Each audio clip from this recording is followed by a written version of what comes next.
कि देखिए यहाँ जमुई में जात पात की राजनीति नहीं हो रही। एक ऐसे पार्टी से आते हैं, एक ऐसे घर से आते हैं जहाँ पर जात की बात नहीं की जाती है। जिस जात से बिलोंग करते हैं उस पर गर्व करते हैं, लेकिन अनेकों जातियों को साथ रखने का साहस भी रखते हैं और धैर्य भी रखते हैं। को हराना इतना आसान नहीं है, हमको कमजोर साबित करना इतना आसान नहीं है। तो जमुई की जनता ने जमुई की बेटी मान के मुझे यहाँ पे विधायक बनने का मौका दिया है, रिकॉर्ड मतों से मुझे चुनाव जिताया है। उनको भी पता है कि एक सच्चे और अच्छे प्रतिनिधि को चुनने का क्या मतलब होता है। नमस्कार, बिहार तक देख रहे हैं आप। मैं हूं राकेश।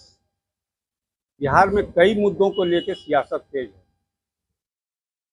मेरे साथ हैं बीजेपी से, जमुई से बीजेपी विधायक श्रेयसी सिंह जी। उन्हीं से बात करने की कोशिश करते हैं। बिहार तक में आपका बहुत बहुत स्वागत। धन्यवाद। एक नया मुद्दा बिहार में इन दिनों बहुत चर्चा में है, उसकी सियासत भी बहुत तेजी से हो रही है। ठाकुर का कुआं।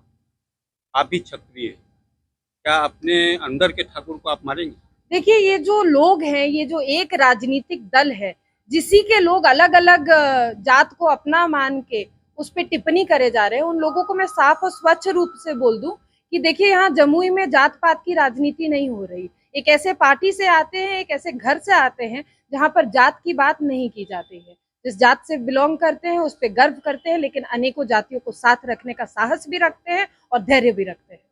मनोज झा ने जिस तरह से संसद में, राज्यसभा में अपना बयान दिया, एक कविता सुनाई उन्होंने ओम प्रकाश वाल्मीकि की, उसके बाद उन्होंने कहा कि अपने अंदर के ठाकुर को मारो।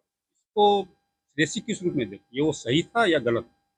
देखिए जैसा मैंने आपको कहा कि ये एक ही पार्टी है जो आज से नहीं कई वर्षों से जात पात की बात करती है, जात पात पर वोट मांगती है, और आज दो समुदाय को तोड़ने के लिए सबसे ज्यादा जातिवाद उन्हीं द्वारा फैलाया जा रहा है। मैं तो आपके मीडिया के माध्यम से सभी तमाम जनता की, बिहार की जनता से ये आग्रह करती हूँ कि इस जात पात के कीड़े को अपने अंदर मत घुसने दीजिए। अपने आप पे, अपने जाति पे गर्व करिए और हरेक जाति को साथ लेने का साहस रखिए और बल रखिए। उन्हीं के पार्टी के राष्ट्रीय अध्यक्ष हैं लालू प्रसाद यादव, वो मनोज झा को डिफेम कर रहे हैं, उनको सपोर्ट कर रहे हैं और कह रहे हैं कि मनोज झा ने कहीं गलत नहीं किया, जात पात को लड़ाने का काम नहीं किया। जैसा मैंने आपको बात बोला कि ये वही लोग हैं जो हर राजनीति जब करते हैं, चाहे वो लोकसभा की हो, विधानसभा की हो, यहाँ तक कि छोटे स्तर के जितने चुनाव होते हैं उसमें भी घुस के करते हैं। ये लोग जात पात की राजनीति करते हैं। इस जात पात की राजनीति का हम निंदा करते हैं, इसके साथ हम कभी नहीं है। अपने जाति पर हम गर्व करते हैं और अपनी जाति के साथ साथ जितने लोग हमारे साथ जुड़े हैं, चाहे वो जो भी हो, सभी जातियों का यहाँ स्वागत है। सभी जातियों को साथ लेकर हम चलेंगे और जमुई में विकास की धारा जरूर बहेगी। अगला सवाल मेरा ये होगा कि 2024 नजदीक, जिस तरह से जेडीयू में उठापटक लग रहा है और नीतीश कुमार की जो रणनीति है या जो उनका आने वाले दिनों में देखा जा रहा है, तो क्या लगता है एनडीए की तरफ उनके कदम बढ़ रहे हैं क्या? जी देखिए, ये पहले ही हम लोग बोल चुके हैं कि पलटू चाचा हैं, कुर्सी के लिए कुछ भी कर सकते हैं। पहले भी 2 बार पलट चुके हैं, फिर तीसरी बार पलटेंगे तो इन पर कोई गारंटी नहीं है, या कोई हम लोग ये तो नहीं सोच सकते कि अगला कदम इनके कुर्सी पे रहने के लिए क्या होगा। तो समय ही बता सकता है। अशोक चौधरी और ललन सिंह के बीच जो नीतीश कुमार के आवास पे उनके सामने जिस तरह से हॉट टॉक हुआ, क्या लगता है जेडीयू दो फार होगी, एनडीए को फायदा होगा? देखिए, जेडीयू या आईएनडीए गठबंधन के जितने भी पार्टीज हैं, पॉलिटिकल पार्टीज हैं, इन सभी में कोई भी आपस में एक साथ नहीं है और ना ही ये एक दूसरे के साथ रहे। तो ना तो ये पार्टी रहेगी आने वाले समय में और ना ही ये आईएनडीए गठबंधन है। महिला आरक्षण बिल पास हो गया दोनों सदनों से, आप महिला हैं, इस रूप में देखिए। आदरणीय प्रधानमंत्री मोदी जी का और साथ ही साथ भारतीय जनता पार्टी की सरकार ने जो निर्णय लिया है वो स्वागत योग्य है। और जिस तरह से इस बिल को दोनों राज्यसभा और लोकसभा दोनों हाउसेस में पास किया गया, मुझे लगता है कि ये सर्वदलीय निर्णय लिया गया है, जो बहुत से सालों से सभी पॉलिटिकल पार्टीज के साथ साथ तमाम जनता और खास तौर से महिलाएं चाहती थी कि ऐसा बिल जरूर भारत में आया जाए। और मैं निश्चित रूप से एक महिला होने के कारण, एक ऐसी महिला जो राजनीति में है, वो महिला होने के कारण मैं प्रधानमंत्री मोदी जी का और भारतीय जनता पार्टी की सरकार का तहे दिल से धन्यवाद करती हूँ। लेकिन विपक्ष कहती है कि हमको आरक्षण में आरक्षण दिया जाना चाहिए। उसी सिलसिले में आरजेडी के एक वरिष्ठ नेता हैं अब्दुल बारी सिद्दीकी, उन्होंने मुजफ्फरपुर में कल एक बयान दिया कि अगर आरक्षण में आरक्षण नहीं दिया जाएगा तो बॉब कट वाली और लिपस्टिक वाली महिलाएं नौकरी में आ जाएंगी। जिनका बात आप कर रहे हैं और जो लोग ऐसी बातें करते हैं, ये लोग बहुत ही नीच राजनीति करते हैं। ये किसी भी तरह से पढ़े लिखे लोग ऐसी राजनीति का साथ नहीं देंगे। और मुझे लगता है कि ऐसे डायलॉगबाजी ज्यादा करेंगे तो कहीं उनका ही जो राजनीतिक लेगेसी चली आ रही है, कहीं वही लोग साथ ना जोड़ दें उनके। और खास तौर से ऐसे लोग जो हैं वो डरपोक हैं, महिलाओं से डरते हैं, महिलाओं को आगे नहीं बढ़ने देना चाहते। इसी तरह से छोटे छोटे मंचों से ये बातें करते ऋषि जी, अब स्थानीय स्तर पे एक सवाल मेरा है आपसे, और जो जम्मू की विधानसभा की जनता और जिले की जनता भी जानना चाहती है, क्या भाई बहन में तकरार है क्या? देखिए, भाई बहन में कभी टकरार नहीं होता, लेकिन एक किचन में जहाँ बर्तन रहते हैं वहाँ बजेंगे ही। अगर आपका इशारा इस ओर है कि जमुई में विकास के कार्य जो हो रहे हैं वो किसके माध्यम से हो रहे हैं, तो हम तो पहली बार बनकर आए हैं विधानसभा में विधायक। जमुई की जनता ने जमुई की बेटी को चुना अपना नेतृत्व करने के लिए। हमने हर एक मुद्दे को लेकर, विधानसभा हो, चाहे सचिव हो, चाहे मंत्री हो, चाहे यूपीए की सरकार हो या एनडीए की सरकार हो, हर जगह जाके जमुई की जनता की बात को आगे रखा है। आज उसका परिणाम दिख रहा है। आप देख रहे हैं किस तरह से केंद्र की योजनाओं के साथ साथ सरकार, जो राज्य सरकार है, उसकी योजनाएं भी अब धरातल पे उतर रही हैं। बड़े बड़े प्रोग्राम्स आ रहे हैं, बड़े बड़े फंड आ रहे हैं और इससे काम हो रहा है।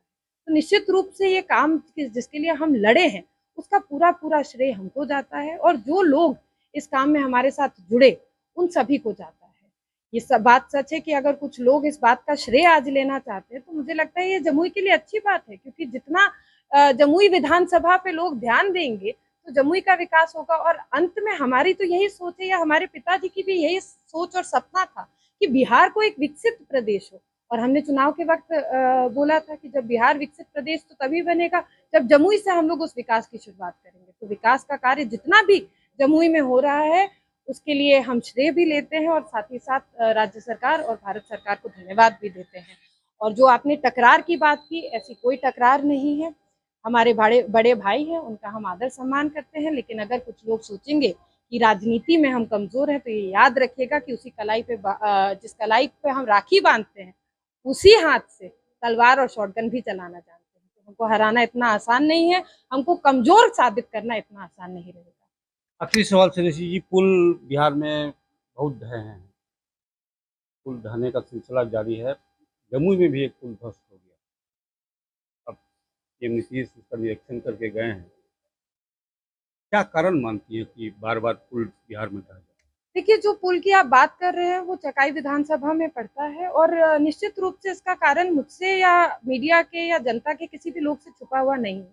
इसका कारण सिर्फ एक और एक रहा कि इलीगल माइनिंग, यानी कि बालू का अवैध खनन जो जमुई जिला में हर तरफ से हो रहा है, उस वजह से ये पुल ध्वस्त हुआ है। पहले कुछ महीने पहले भी वहाँ की तमाम ग्रामीण जनता ने बैठकर इसके ऊपर विरोध दर्जाया था। वहां पर प्रशासन को बुलाया गया था, प्रशासन तक अपनी बात पहुंचाने का प्रयास किया गया था, लेकिन इसके बावजूद प्रशासन का कोई भी वहां पे ऐसा अधिकारी कार्रवाई करने नहीं गया। किसी भी तरीके से उन लोगों ने जनता की बात नहीं सुनी, उल्टा लोगों के ऊपर एफआईआर कर दिया जाता है। कुछ जगहों पे ऐसी बात भी होती है।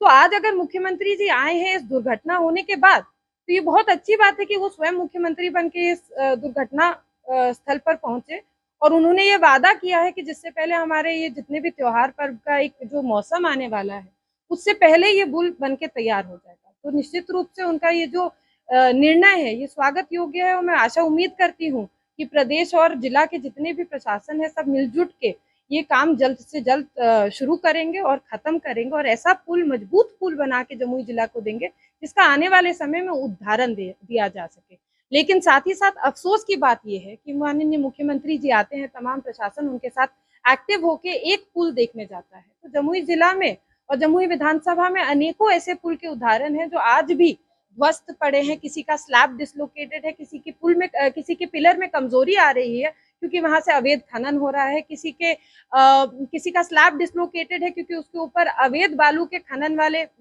भारी वाहन एक समय पे चल रहे थे, वो पुल वो लोड नहीं संभाल पाया इस वजह से।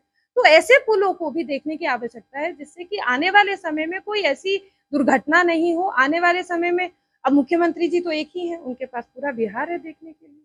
तो हर वक्त वो एक एक पुल देखने चलेंगे तो ये तो किसी भी तरीके से कई उचित कई नहीं कई है। कई पुल लेकिन निश्चित रूप से हर एक पुल पर उनके जो अधिकारी हैं, उनके जो सचिव हैं, उनके जो जिला पदाधिकारी हैं, उनको जाना चाहिए और देखना चाहिए, और जिससे पहले कि कोई दुर्घटना हो उससे पहले उसको रिजॉल्व करना चाहिए, उसको रेनोवेट करना चाहिए और मजबूती से ये काम होने चाहिए। 45 दिनों तक 50 दिनों तक सोनो में धरना प्रदर्शन चला बालू के अवैध उत्खनन को लेकर। कई बार प्रशासन से गुहार लगाई गई, यहाँ तक कि वहाँ के जनप्रतिनिधि से भी इस बात को कही गई, लेकिन उन लोगों के द्वारा एक्टिव नहीं होना, तो क्या ये लगता है आपको कि कहीं न कहीं उनकी इन्वॉल्वमेंट उसमें है?